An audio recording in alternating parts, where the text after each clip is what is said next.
के भनेर चित्त बुझाउनु भयो भनेका आमाहरूले यो देशको रक्षाको लागि मेरो सेना नेपाली, मेरो छोरो नेपाली सैनिक थियो, नेपाली सेना थियो। देशको रक्षा गर्दै गर्दा, समाजको रक्षा गर्दै गर्दा गोली खाएर मेरो छोरो मर्यो। मेरो गर्वलाई धन्यवाद छ। मेरो छोराको स्वर्गमा बास होस् भनेर आमाले चित्त बुझाउनु। यताबाट एउटा छोरो बन्दुक लिएर गएको थियो, उताबाट अर्को छोरो बन्दुक लिएर आयो।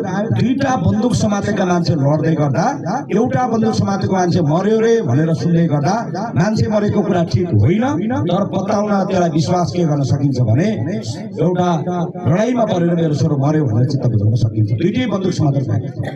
तर अस्ति भदौको 23 र 24 गते काठमाडौँमा जति मान्छे मरे ती मान्छेहरू बन्दुक लिएर लड्न गएका माओवादी थिए, बम पड्काउन गएका थिए, कुनै हतियारधारी समूह थिए।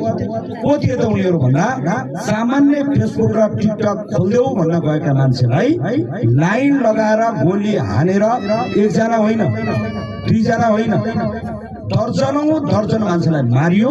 हजारौं मान्छेहरू घाइते भए। 9 महिना गर्भ